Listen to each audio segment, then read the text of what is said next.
Se Maria vai com as outras, você não precisa ir. Olha o que diz aí em Provérbios, capítulo 14, o versículo 8. A sabedoria do prudente é discernir o seu caminho, mas a insensatez dos tolos, ela é enganosa. Eu vou repetir esse versículo. A sabedoria do prudente é discernir o seu caminho, mas a insensatez dos tolos, ela é enganosa. Nós estamos aqui mais um dia, mais um momento, ouça, e que a graça e a paz desse Deus, nosso Senhor e Salvador Jesus Cristo, ele entre na sua vida, entre na sua casa, entre na tua empresa. E eu quero profetizar, eis que grandes coisas fará o Senhor na sua vida. E nós estamos aqui trazendo um princípio tremendo, o princípio do discernimento. Eu quero trazer aqui com muita clareza isso para a sua vida. Este princípio que você precisa ter na sua vida. Quando nós falamos do princípio do discernimento, nós falamos de uma capacidade de separar, de distinguir, de avaliar com clareza a essência de tudo aquilo na sua vida, diferenciando aquilo que é bom daquilo que é mal, diferenciando de certa forma a verdade da ilusão, porque muitas das vezes nós nos tomamos com ilusões. Nós falamos em áudios passados sobre as fantasias que tomam o nosso coração, que a gente caminha numa vida de fantasias. Então, quando nós falamos sobre esse discernimento, nós falamos sobre essa capacidade que cada um de nós temos de diferenciar isto, daquilo que é verdadeiro, daquilo que é real, daquilo que é certo para a nossa vida, daquilo que é palpável, daquilo que é firme na sua vida. Porque tem coisas que passam, tem coisas que não vão se manter, e a gente fica se apegando em determinadas coisas. Então, nós trouxemos aqui essa palavra que diz assim, olha, se você é um homem sábio e prudente, você tem essa capacidade de discernir as coisas da sua vida. E você não é uma Maria, vai com as outras. A Bíblia declara que a sabedoria do prudente é discernir o seu caminho. E esse ensinamento, ele nos lembra que prosperidade não se consiste, de certa forma, em copiar a trajetória dos outros. A gente tem essa visão. E a internet hoje, eu acesso muito a internet porque ela é, de certa forma, um processo que eu consumo, principalmente o Instagram, porque através daquilo que eu consumo, eu crio materiais, eu crio conteúdos para poder informar as pessoas. Então, eu preciso me abastecer disto. Mas antigamente eu ficava assistindo de tudo aquilo que eu parava ali e ficava passando várias e várias vídeos porque eu precisava consumir aquilo, mas às vezes eu ficava me apegando em coisas. Aí eu comecei a avaliar, falei, peraí, deixa eu entender, qual que é o meu propósito? O que eu preciso para a minha vida? Eu preciso gastar tempo com coisas que não é desnecessárias? E aí hoje eu comecei a, de certa forma, se é uma coisa que não me interessa, eu nem fico perdendo tempo. Eu nem fico vendo, nem fico assistindo, eu passo logo de vez, porque eu vou me apegar em coisas que me faz sentido, para aquilo que eu estou ministrando, para aquilo que eu estou construindo dentro de mim mesmo. Então, quando nós temos essa sabedoria ela traz para nós justamente esse discernimento. Esse discernimento de discernir tudo para a nossa vida, para entender aquilo que vai trazer valor para mim e aquilo que não vai trazer valor para mim.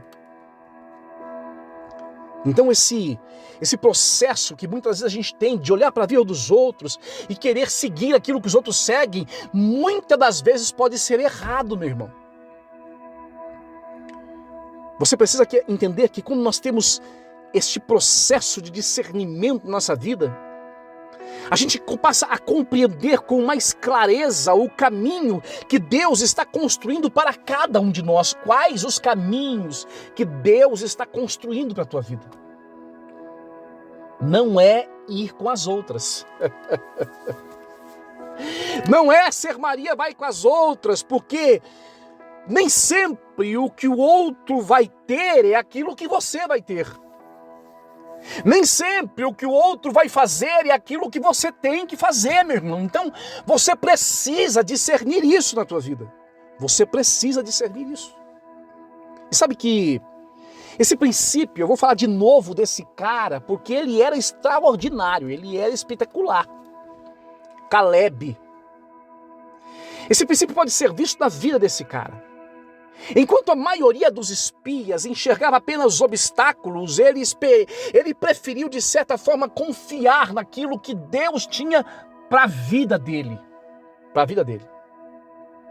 E mesmo depois de décadas, passado tempos, ele se permaneceu firme na promessa, ele se permaneceu firme no seu propósito, e com 85 anos ele passou a pedir uma região montanhosa que Deus tinha dado a eles. Lembrar isto a Josué, Deus tinha para mim, você lembra disso?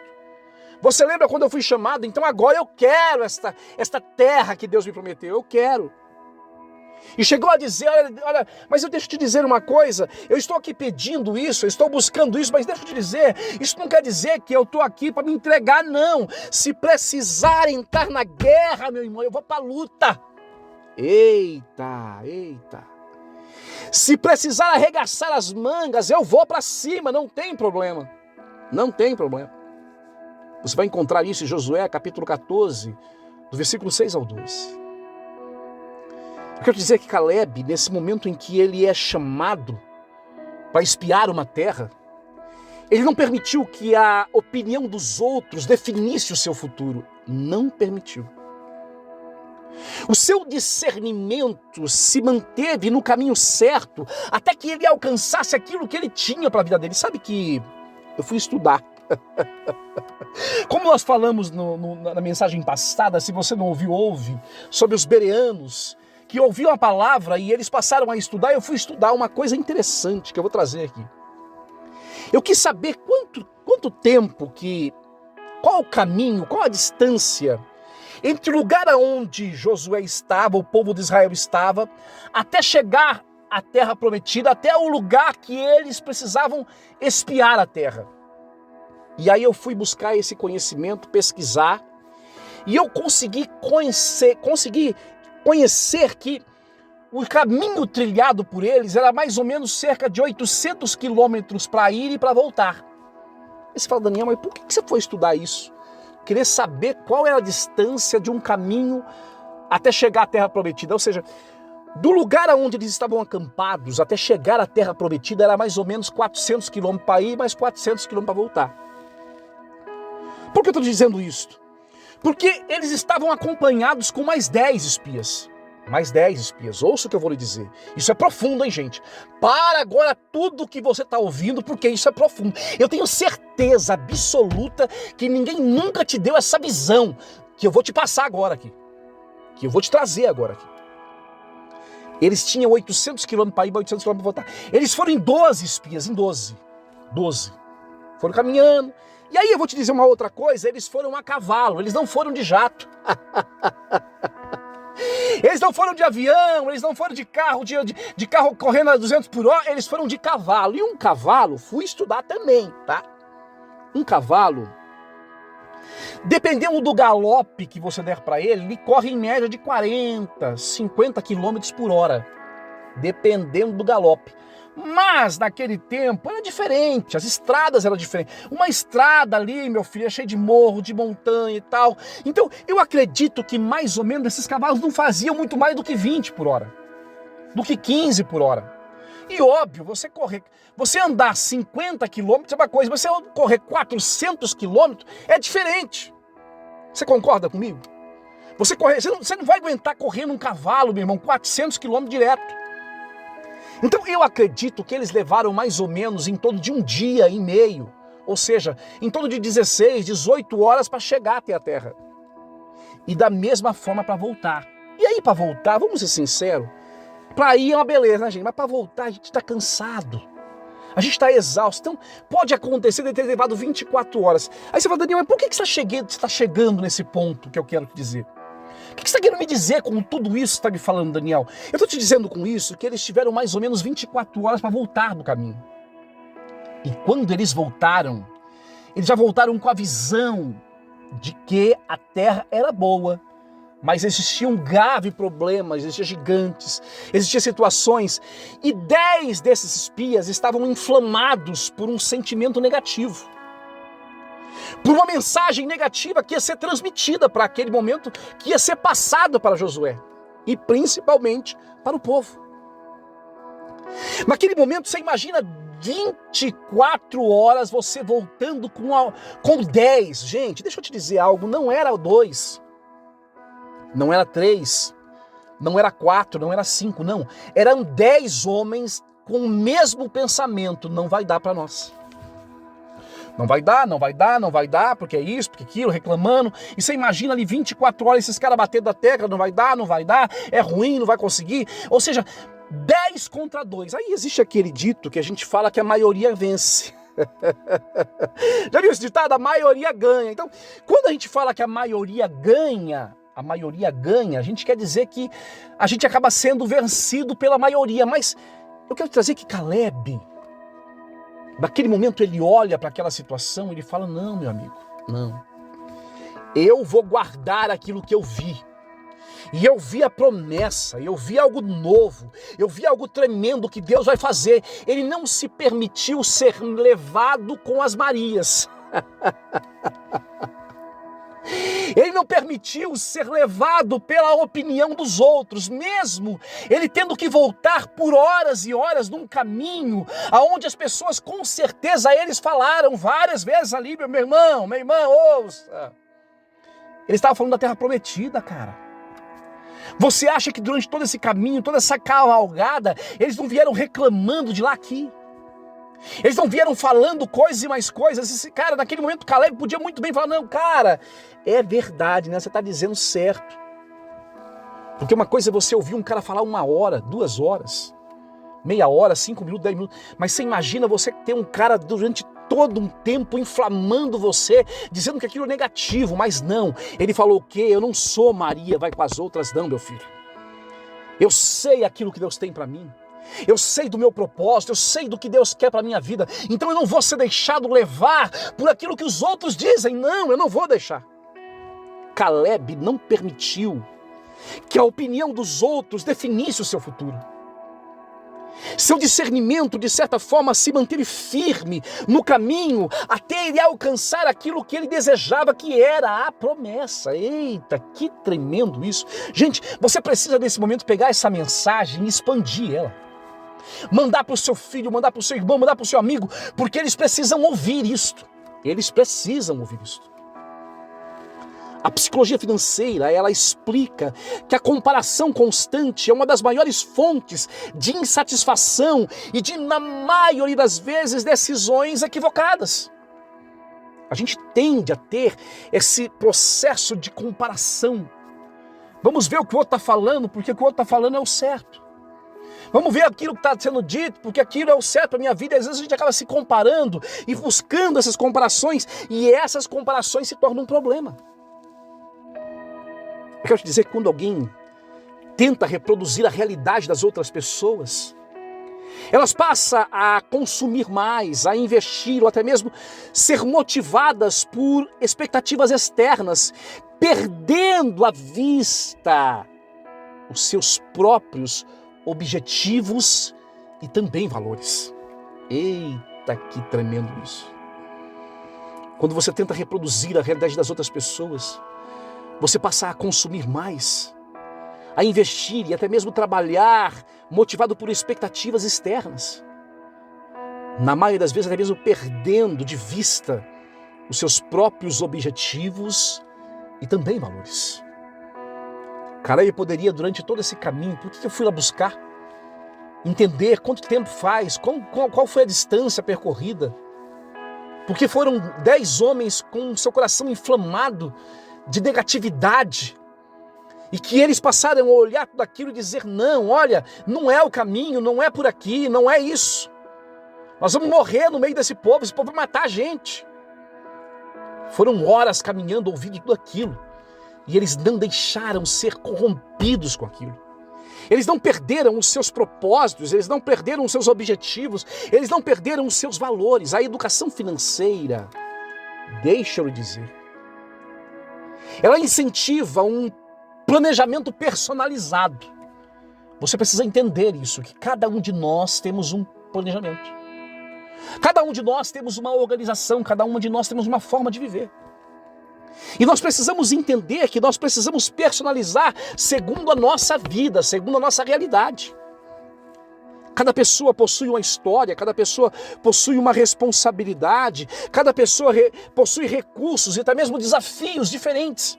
Então eu não posso querer me comparar com os outros, eu não posso ser uma Maria vai com as outras, meu irmão, eu não posso. Por isso, estratégias que funcionam com outras pessoas pode, na maioria das vezes, não funcionar para cada um de nós. Pode não ser adequada para cada um de nós. E aí a gente fica batendo que a gente acha que aquilo é certo. Quando nós olhamos para essa história, e por que eu fui estudar essa realidade? Porque eu entendo que às vezes a gente caminha com pessoas que trazem dentro de si verdades que para eles são uma verdade, mas para nós não. Pessoas que carregam para dentro de si sonhos e planejamentos que para eles é muito bom, mas para nós não é. E a gente precisa entender isso.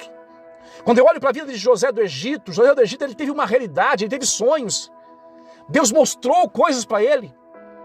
E veja bem que aqueles irmãos que olharam para aquilo, que viram aquilo, começaram a invejar, porque aquilo não era para eles, era apenas para José. E Deus construiu uma forma, uma maneira de tirar José do meio daqueles irmãos, do meio daquela família, porque a partir do momento que ele saísse do meio daquela família, era o que faria dele um homem, um grande homem. Um homem embasado com as verdades de Deus, um homem embasado com o propósito de Deus. Irmão, ouça, que tremendo essa palavra. Você precisa ouvir ela umas 10 vezes na sua vida. Ouça o que eu estou lhe dizendo. Cada pessoa possui a sua história. Cada pessoa possui a sua responsabilidade. Cada pessoa possui os seus desafios, os seus recursos. E você precisa entender isso.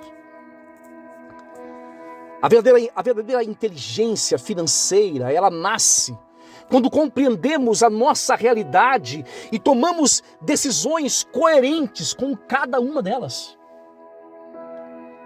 Como disse, existem verdades que a gente toma para nós que não é uma verdade para nós. Existem realidades que nós tomamos para a nossa vida que não é uma realidade que condiz com a nossa realidade. Deus deseja que nós caminhemos em discernimento. E quando nós trazemos esse versículo, olha, a sabedoria do prudente, ela é discernir o seu caminho. É justamente por isso, porque no meio desse caminho, no meio dessa trajetória, no meio desse andar de cavalo, de carro, de avião que você faz, independente do veículo que você vai utilizar para chegar até o teu objetivo, você vai encontrar pessoas inflamadas. Eita, que tremendo isso! Pessoas que estão inflamadas de negatividade, pessoas que estão inflamadas de coisas ruins. E você precisa sim saber discernir e remover do seu caminho aquilo que não é de Deus para a tua vida, meu irmão. Ouça o que eu estou lhe dizendo nesse momento. Ouça o que eu estou lhe dizendo nesse momento. Quando nós olhamos para esta realidade da necessidade que nós temos do discernimento, nós passamos a entender que existe um propósito. E quem conhece o seu propósito, ele respeita, de certa forma, o seu processo e passa a desenvolver uma mente equilibrada, passa a evitar comparações desnecessárias e passa a construir uma prosperidade muito mais sólida, baseada, ouça o que eu vou lhe dizer, baseada em princípios e não em aparências. Eita glória! Eu vou repetir isso. Quem conhece o seu propósito, respeita o seu processo, ele desenvolve uma mente equilibrada, ele evita, de certa forma, comparações desnecessárias e constrói uma prosperidade muito mais sólida, baseada em princípios e não em aparências. Eu gostaria que você refletisse hoje. Suas decisões estão sendo alinhadas com o propósito que Deus tem para a sua vida ou tem sido, de certa forma, influenciada por comparações ou até mesmo por pessoas que estão à sua volta? Reflita nisso hoje. Avalie isso hoje. Será? Será, meu irmão? Como tem sido as suas decisões? Como tem sido a sua postura? Como tem sido o seu entendimento diante das coisas que Deus tem feito na tua vida, diante das coisas que Deus ainda vai fazer na sua vida? O discernimento do próprio caminho é uma das maiores riquezas que alguém pode possuir na sua vida. Olha que tremendo esse discernimento que você precisa ter. Esse discernimento do seu próprio caminho é uma das maiores riquezas que você pode possuir na sua vida. Eu trago uma frase aqui tremenda para fechar essa mensagem, que diz assim: olha, quem conhece o caminho que Deus preparou para si, não perde tempo tentando viver o caminho dos outros. Eu vou repetir essa mensagem, que eu devo repetir ela, que você deve ouvir ela mais uma vez, pelo menos. Quem conhece o caminho que Deus preparou para si, não se perde tentando viver o caminho dos outros. Gente, eu estou aqui nesse momento sentindo algo de Deus na minha vida. Eu estou aqui sentindo Deus falar comigo de uma forma tremenda. E eu gostaria que esse mesmo sentimento tocasse a tua vida agora. Deus está aí aonde você está. Deus está neste momento falando contigo, e eu não tenho nenhuma dúvida disso. Eu creio que a cada palavra, a cada ministração, se você der ouvido, se você buscar viver isso, não tenha dúvida que a prosperidade de Deus, ela vai bater na sua porta, ela vai entrar na sua vida. Não tenha dúvida disso. Eu gostaria que neste momento você fechasse os teus olhos. Pai, aqui, Deus, eu coloco diante do Senhor a vida deste homem. A vida, ó Deus, desta mulher que para neste momento para ouvir esta palavra. Como o Senhor falou conosco nesta palavra. Como precisamos, ó Deus, viver a cada dia esse entendimento, esta compreensão, entender, ó Deus, que nós precisamos ter na nossa vida esse discernimento que nos leva a entender o que é do Senhor para nós e o que não é do Senhor para nós. Dá-nos, ó Deus, o discernimento. Dá-nos, ó Deus, essa capacidade de discernir e de remover do nosso caminho aquilo que não é do Senhor. Dá-nos, ó Deus, o entendimento e o discernimento para poder remover do nosso caminho aquilo que não te agrada. Dá-nos, ó Deus. Seja conosco, nós te pedimos neste momento, seja conosco.